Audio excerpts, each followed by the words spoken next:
I'm Paul Bellantone. I'm the President and CEO of PPAI, Promotional Products Association International. We are honored to celebrate the 15th anniversary milestone with Advertising Week, and PPAI is proud to have shared the journey of industry advocacy and education all along the way, sharing the power of promotional products. Since 1903, PPAI has been an advocate for the global promotional products industry. 100 years later, we are still a force to be reckoned with. Last year alone, U.S. marketers spent more than $23 billion on promotional advertising. In fact, the industry grew by more than 9% last year and is projected to continue that growth again this year. To learn more about promotional products industry, go to www.promotionalproductswork.org. And now we are excited to present This is Marketing with our friend Seth Godin. Seth is a world-renowned author, entrepreneur, marketer, and teacher. In addition to launching one of the most popular blogs in the world, he has written 18 best-selling books. In this masterclass seminar, Seth will help you see that marketing is fundamentally different now, and we get a chance to market with people, not at them. That we can obsess about the smallest viable audience, and most of all, in his words, we can do work that matters for people who care. In addition to this eye-opening talk, there will be a journal signing with Seth immediately following the seminar. We hope you will join us on the street level, Broadway side, by the main entrance. At this time, please join me in welcoming Mr. Seth Godin to Advertising Week. Thanks, man. They closed my laptop, so give me a second here to make it wake up. Sorry about that. Look at that. Boom. Right when you need it to. So I wrote a book once, and then I wrote another one, and I can't stop.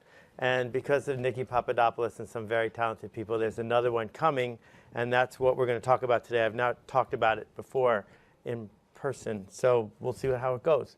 And there's a treat from PPAI that I think everyone got in that little box, and inside the box is something we're going to talk about, so hold on to that for just a second.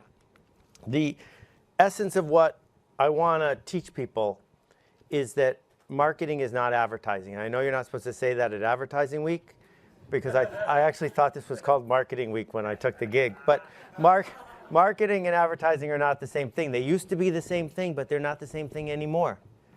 And when we do marketing, we get a chance in this attention-choked and trust-starved world to do work that matters, not for everyone, but for people who care. And this is hard for your bosses, because what they are used to doing when things get tough is more of what they're used to doing. So if you're on a bike and you're in a jam, what you do is you pedal faster. And pedaling more and pedaling more and pedaling more is supposed to get you out of wherever you are. Here's footage from a bike race in Italy, and what you see is this guy's trying to pedal and pedal. He's in last place. It's not working. So he decides that there might be a different way, a better approach, using aerodynamics and a clever thought about how he could look at things differently.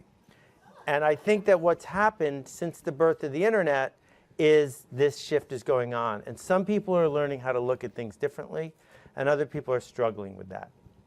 In June, I was lucky enough to go up to Ottawa to give a talk, and I got there a few hours early, and it was a beautiful day, and I'm walking through this pedestrian plaza, and there's this huge sculpture, and I think, oh, wow, that's cool. It's a First Peoples term that I don't know, a Watto, and I wonder what a Watto means. And as I'm walking around, I sort of realized I was on the other side of the sign. So the point is that if we could learn how to see what's happening as opposed to trying to force it to be something else, that matters. Because here's the truth. The truth is the internet is the first major medium in history that wasn't built to make advertisers happy.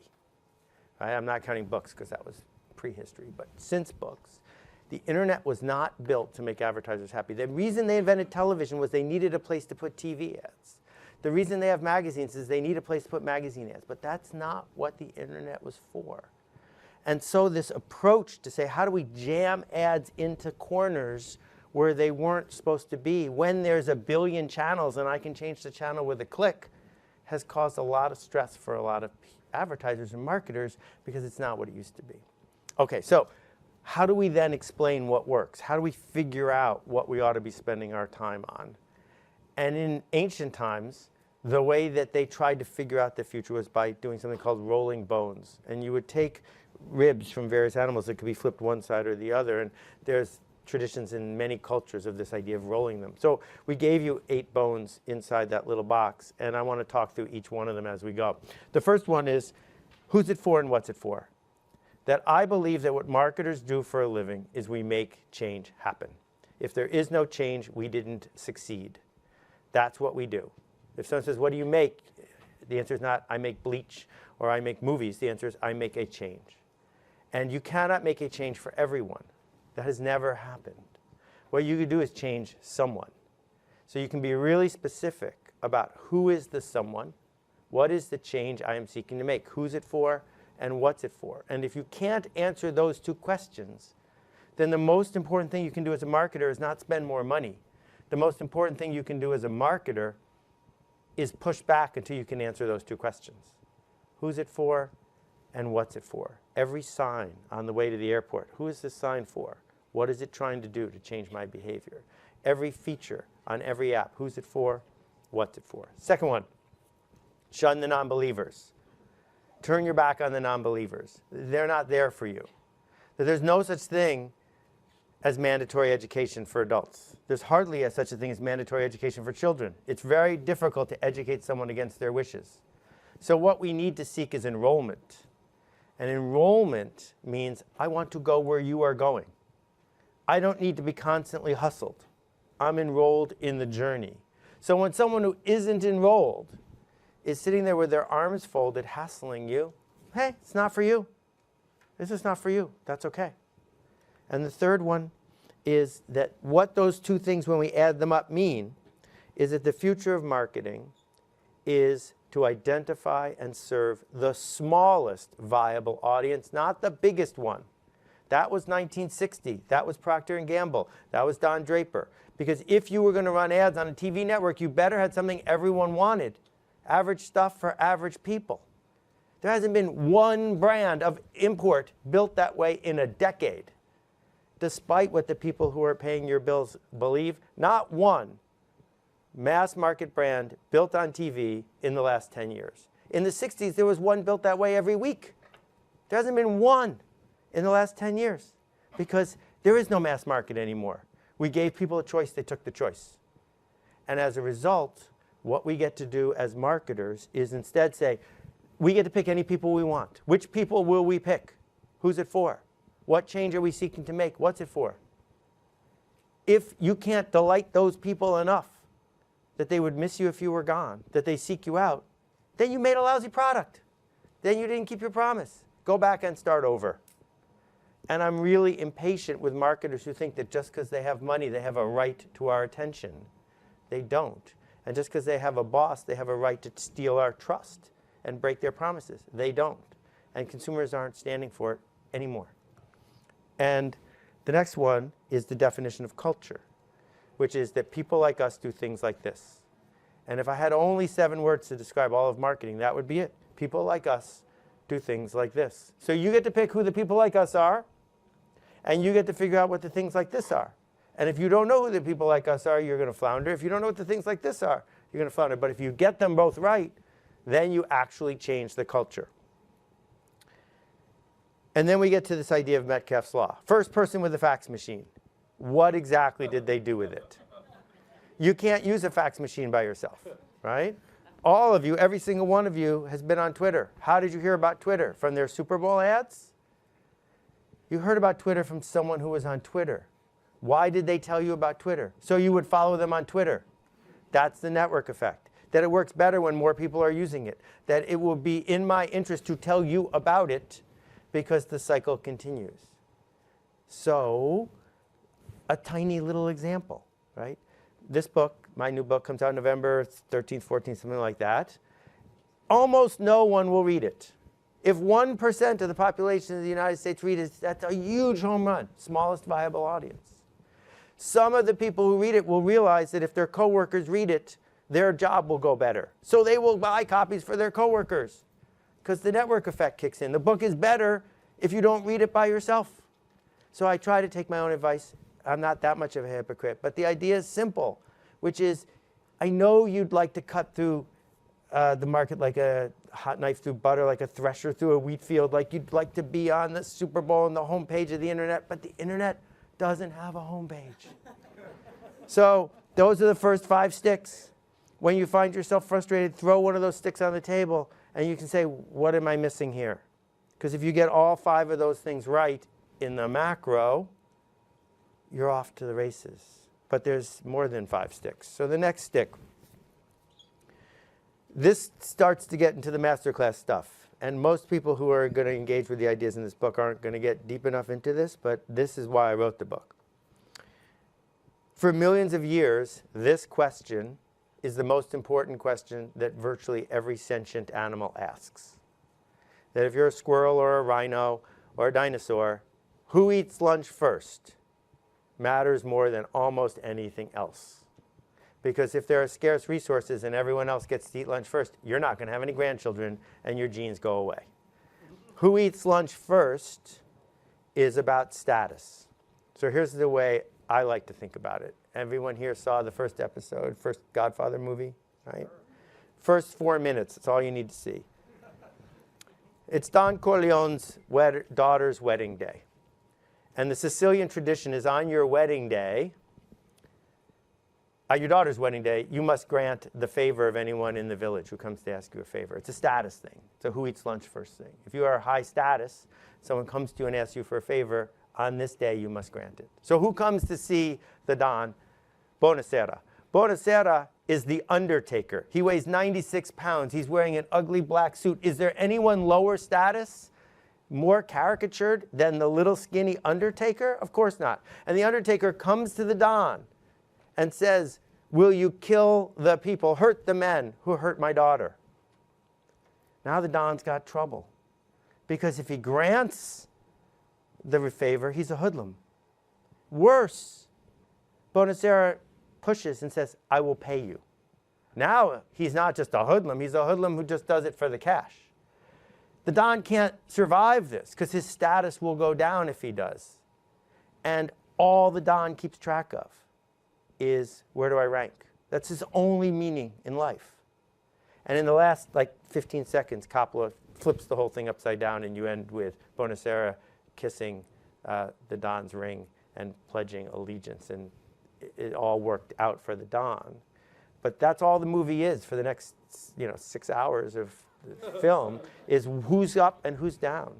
So when we think about why should someone buy this product? Why should someone sign up for this service? What they are saying is not, do I need a different brand of deodorant? Do I need a different kind of shoes? They're saying, what will this do to my status? Will I move up? Will I move down? Not everyone wants to move up. Not everyone wants to stay where they are. Everyone has got a different dynamic in their head. And we need to be really clear about what are we doing to status roles when we're campaigning to get someone to vote for something or when we're trying to get someone to buy something. The other thing that happens, because marketers make change, is we also make tension. Because nobody changes easily.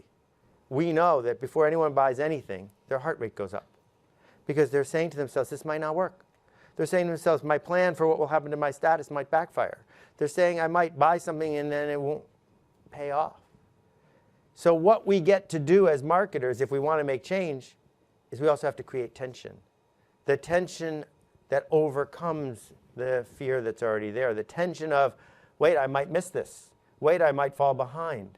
Wait, this is a really good thing, and if I don't say yes, I'm not going to be able to move forward. The next one is how to explain what happens when people don't do what we think they were going to do. And the answer is the fear. The fear.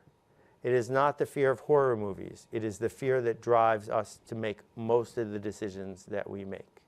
And in a minute, I'll tell you a story that I think will wrap all of this up. Going back to who eats lunch first, one of the things that has split our culture worldwide is a really surprising and fascinating and disturbing difference in how different human beings deal with tension and status. Some human beings view life as professional wrestling. Not all of life, but in whatever moment they're in, they may adopt the mindset of dominance, which is, oh, I pinned you to the ground. Or, oh, the person I follow beat the person you follow? Who's winning? Who has a stronger handshake? Who can make the other side stand down? That is the model of dominance. The other model of affiliation is who is standing next to me on this walkathon where we are raising money for nonprofit? Who am I alike with? What group am I part of? What cadre? What tribe? And they can be in one human being. Sometimes they're thinking about affiliation and sometimes they're thinking about dominance. But we see it showing up over and over and over again. And there's a video I didn't bring that I've been seeing on the internet of two guys, one's driving a brand new Audi and one's driving a junky old car, fighting for one lane on a busy road. And it ends up with the Audi like slamming, wrecking his $75,000 car because he can't let this other person be ahead of him in the lane. And you've all seen versions of this in real life. Affiliation or dominance, which one are you selling when you show up? And I think it's the last one. Sometimes people will come up to me because they like my book, which I'm very grateful for, Tribes, and they'll talk about their tribe. You don't have a tribe. I don't have a tribe. If you're lucky, there might be a tribe that would like you to narrate for them. There might be a tribe of people that would like you to lead them. But if you go away, the tribe's not going to disappear, right? That if Harley-Davidson stopped making motorcycles, the Harley-Davidson tribe would find some other way to stay connected. So the question is, these people who are alike, who share a dream and a culture and a desire to go somewhere, who is coordinating them? Who is helping them become the person that they seek to become as a group? Who is building the network effect that people like us do things like this? And why isn't it you? Because I don't think your job is to use a spreadsheet, a media buying agency, an ad agency so that you can interrupt some people who don't want to hear from you to sell average products to average people. Because we don't have to be narcissistic, egomaniacal, short-term profit seekers. What we actually are caring people who do work that matters for people who care. And so, when I add all these things up, I've never, and I've read, I don't know, 1,000 marketing books, I've never seen anybody talk about this as what we do. So that's why I couldn't put down what I had written and I had to say to Nikki, let's make a book out of this thing. And what's happened, we run a seminar online called themarketingseminar.com, and at the marketing seminar, 6,000 people have been through the curriculum I just talked about. And what we do there is they all work it out online with each other. And it's been fascinating to watch people shift. It's been fascinating to watch people in industries I've never even heard of engage with these ideas and discover that this starts to explain what was around for them. So before, I'm going to show you this and then I'll tell you the story. So the thing is, the guy finds a new way to be in this world, and he's very proud of himself. So now he's going to industrialize. He's going to figure out how to market this thing. He's going to figure out how to make this the official way to ride bikes. But of course, someone copies you, and then you have to start over. And I think that's fantastic.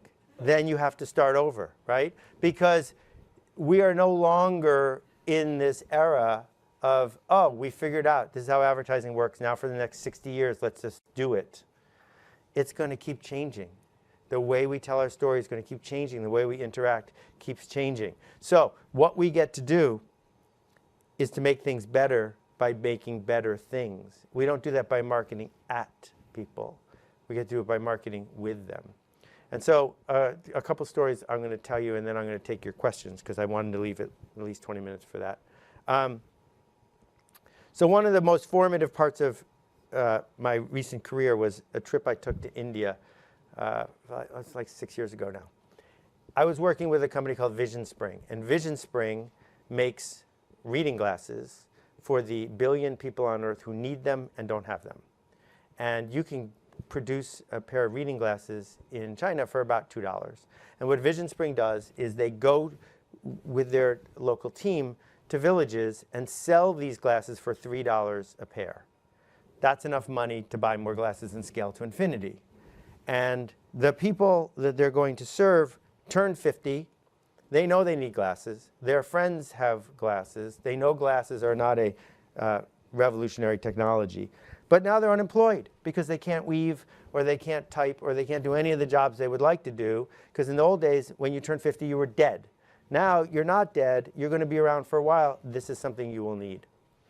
And so we show up in this village, And it's 106 degrees out. I don't like being hot, and I particularly don't like being in 106-degree weather. And I'm standing there, and there's a line of 25 people waiting to come to this table because it's noon. There's nothing else to do.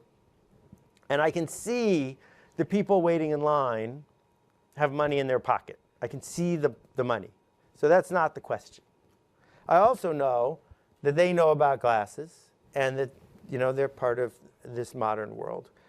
They come to the front of the line and they take a reading test. And the reading test works for people who are literate or not literate. And after they take the test and fail it, they hand them the sample pair of glasses, and instantly they can succeed at the reading test. So there's no doubt that the product works.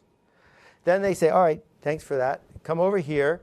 Here are 10 different styles of glasses, all individually wrapped. Which one would you like?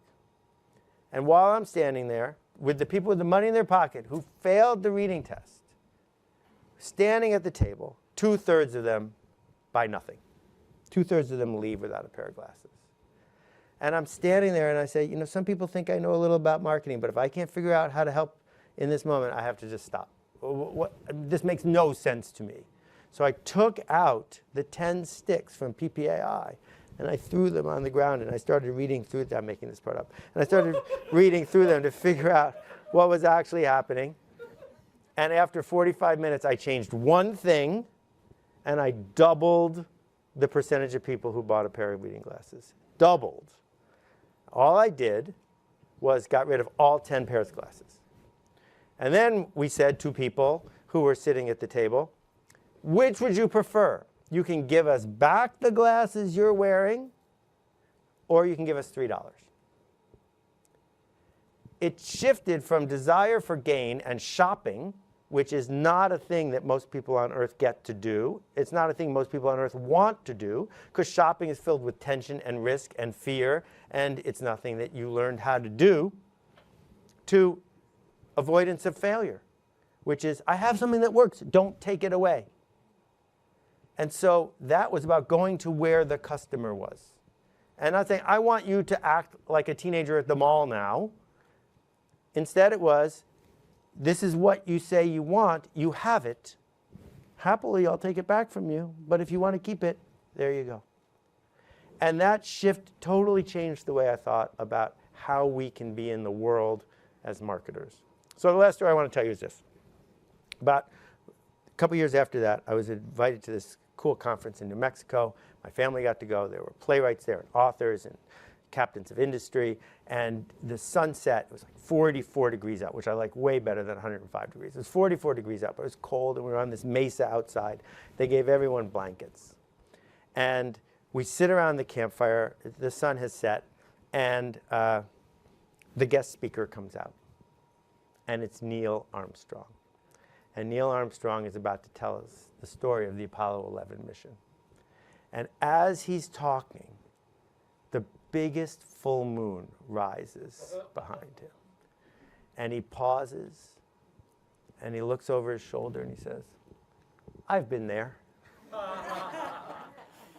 And I just got all choked up, because there are footprints on the moon.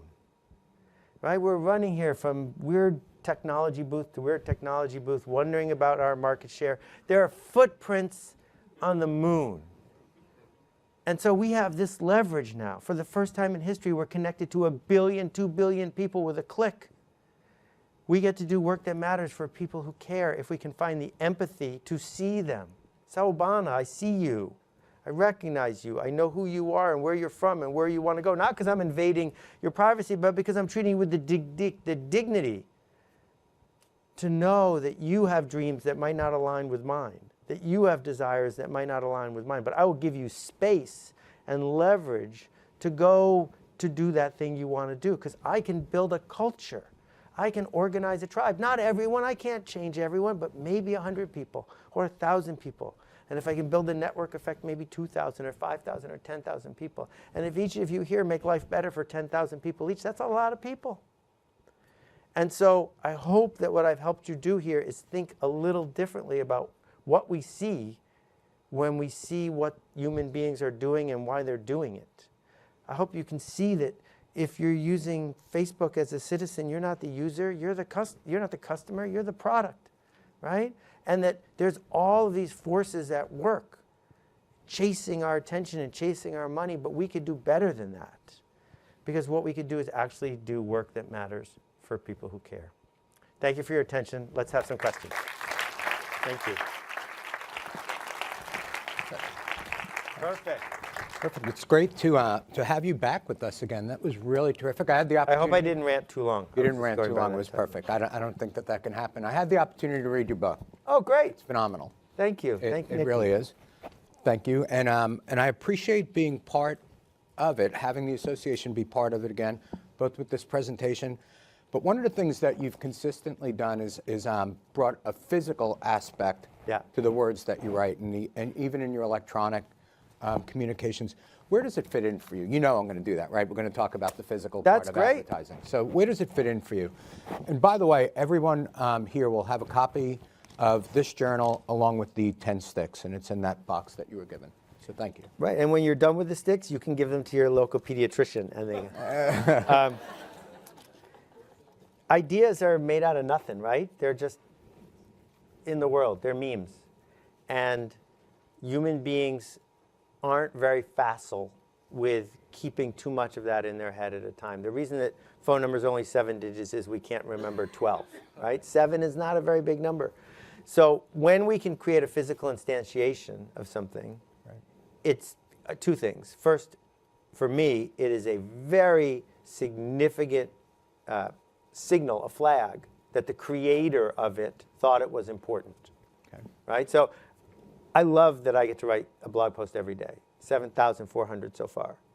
But sometimes an idea says to me, this is too important to be a blog post. So I'm going to go through a year of pain and suffering to make it on paper, right? Whereas if I only publish on the Kindle, I could publish a Kindle book every week. It's all the other stuff we got to do when we bring atoms into the world. And then the second part, which is really important if you want your idea to spread, is when you give someone an idea with words, maybe they'll tell other people. But if you give somebody something that they can hand somebody else, that becomes the medium for it to spread. Plus, I love making stuff.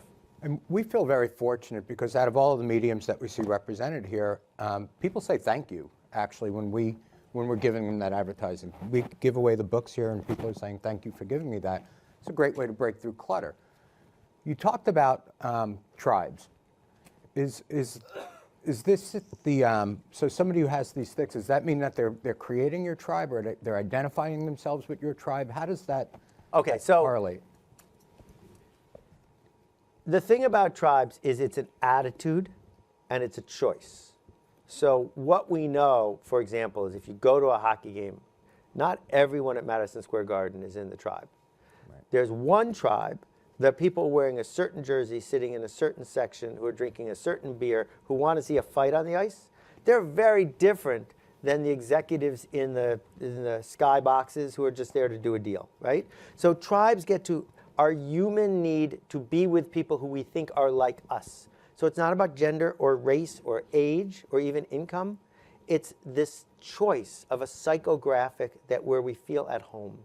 So for me, when I met Alan and Bill from Fast Company, these people are collecting a group that wanted desperately, not the modern Fast Company, which I'm not crazy about, but the old Fast Company, wanted to be part of something, and they had a decade where they got to deal with that. Or the summer camp, which I used to run up in Canada. I can show up there, and there are people I've never met, but I know them because we're in the tribe. And so they're all over, and this group here, I'm flattered that people recognize me on my way in, but I could also go to a conference of people in the gardening industry. They have nothing in common except that I'm narrating something for them. So that's why I can't say they're my tribe. They're not. But every once in a while I get to show up and say, have you noticed this? It's something that I wrote down during your presentation, was narrating for them. What's the responsibility to that? Like as the narrator? Right, that's huge. That's my point, is just because, you know, what we said to Walter Cronkite and his peers was, the FCC says there's only 3 TV networks. Use them wisely. The public interest actually does matter. That we don't want you to race to the bottom because we're giving you our spectrum to use. But now the internet comes along and everyone has a channel. Right. And people say, I can say whatever I want, right? Which is, well, it might be technically legally true. It's not morally true. You can't say anything you want because you have a responsibility the minute you organize a group of people. If you start yelling, fire in a crowded movie house, that will get you in trouble because there are repercussions to it. And marketers who have money, it's twice as important because not only are you talking, you're buying attention. And so you better own the impacts of what you're doing.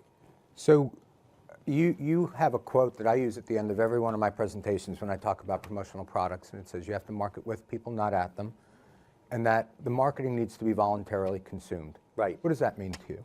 Well, before the invention of the remote, it was too much trouble to get up and turn the channel. Now we know that if YouTube makes the video commercial too long, they're gone, right?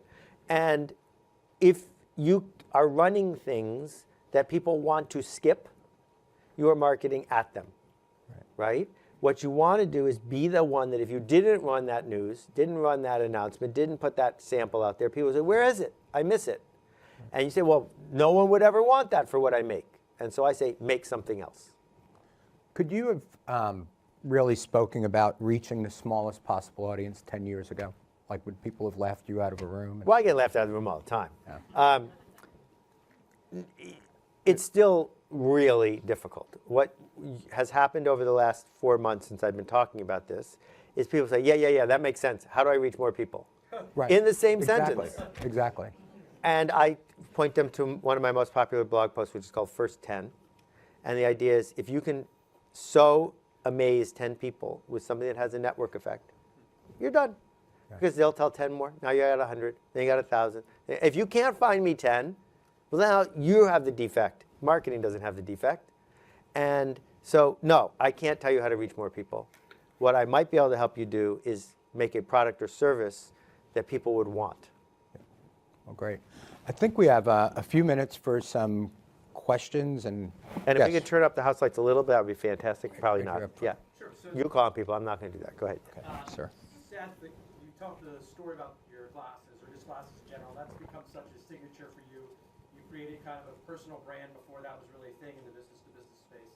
So rather than ask, how do you talk to a ton of people, what's the one suggestion you would give to those of us that are in the marketing space that are trying to figure out our own way to kind of create a signature for ourselves? How do you start that process? I think it's a two-part thing. One is it has to matter to someone, not to a large number of people. But two, and this is huge and usually overlooked, you have to be willing for a significant number of people to say you are full of it, that you know no idea what you're talking about, that you are just wrong. And my first year in the book business, I got 800 rejections in a row. And I've been, super fortunate. My whole life is filled with privilege.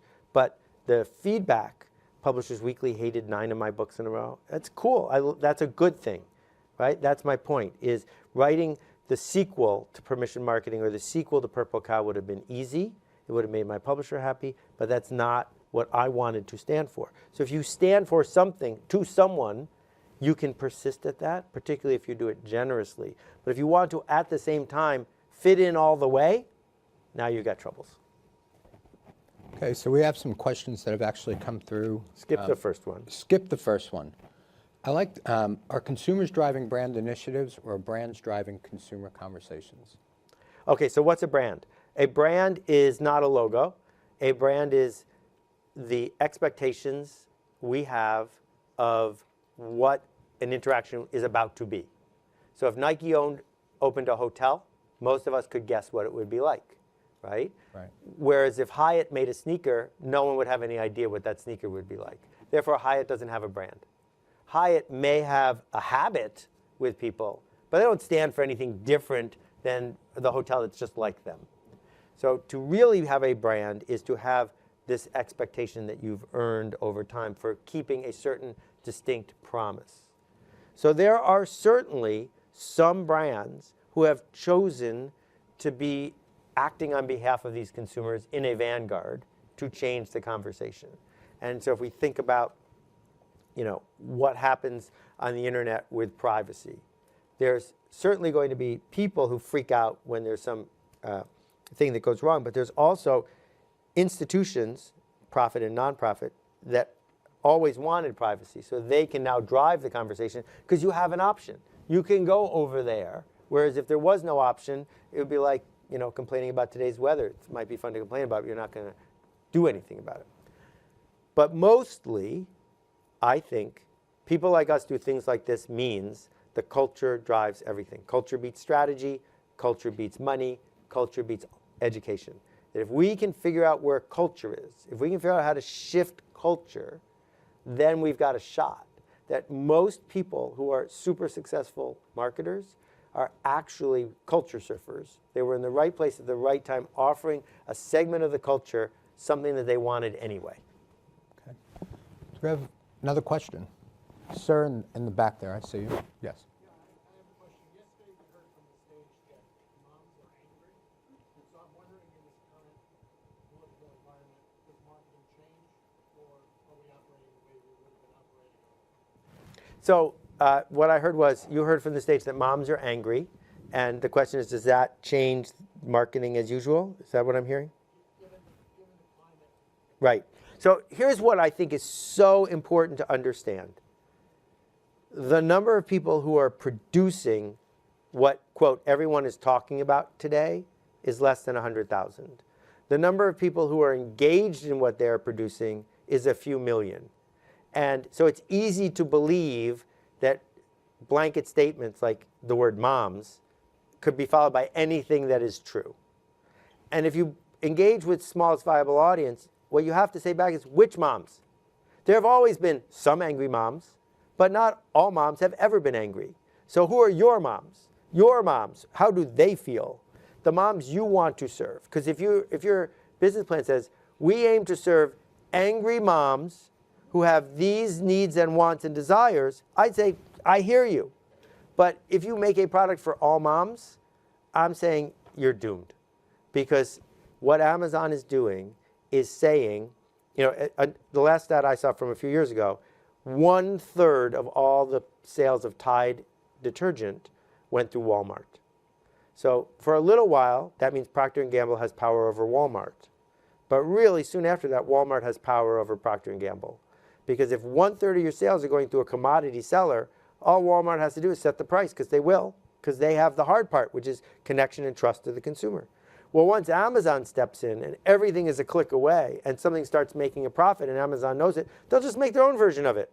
So as soon as you say we are for everyone and this is the best of the commodities, and there is no network effect because no one knows what kind of detergent you're using, then instantly I'm either going to be a normal person and buy the cheap one, or an edge case and buy the whole grain, gluten-free, blah, blah, blah one. But in the middle, the expensive middle, it's over. So you started out, and I've heard you say this before, that the internet is the only media not created to sell advertising. Does it have a place in it? Where is the place for it now, the internet in the advertising world? Where is the place for advertising on the internet or internet and Yes, advertising? the advertising on the internet. So here's what we know. We know that you can make a 2-hour-long video about the features of this new electric Jaguar you made. And you can go into great detail and not put any gimmicks in it to keep people watching. And you can put that on YouTube for free. And 12,000 people will watch it till the end. And if you can't figure out, after 12,000 people watch your 2-hour video, how to get them to want to buy your car, then maybe you didn't make the right car. But if your boss says, no, we need 120,000 views, now you're wasting your funnel. Because now what you've said is, oh, we buy attention by the pound and we don't care, right? The same way New Yorkers use water. No, act like you're in the desert with water. You don't take a 45-minute shower when you're in the desert because there's not a lot of water. Well, there's not a lot of attention. So instead of strip mining it with pop-ups and pop-unders and banners everywhere, we can do the opposite. When I was at Yahoo, the homepage was sold out for a year and a half in advance. Now, the thing about buying the ad on the homepage was it cost more CPM than buying the specific audience you were reaching. So why would you pay a higher CPM to reach everyone who wasn't interested? And the answer was so you could say to your boss, look at my numbers. Right. Look at my gross rating points. And that's exactly the opposite of what you do. Like what you do is say, we're going to be a meaningful specific, not a wandering generality. Absolutely. And we get to have people identify themselves with tribes by the things that we give them the physical advertising. There you Seth, go. it's been, again, a pleasure to be with you. always fun. Thanks for joining us. Thanks. Go make a rocket. People around the world love and connect with promotional products. As a matter of fact, they use them every moment of the day. Promotional products advertising is the one go-to branding tool that delivers exposure, engagement, and touches consumers like no other. So, whether you're a big business or a force of one, there is nothing more powerful and effective than having your brand in the hands of clients and consumers. A promotional products professional can help put you in touch with your target audience with unique and useful products, creating powerful advertising that lasts and connects. Visit GetInTouchAdvertising.com and get in touch today.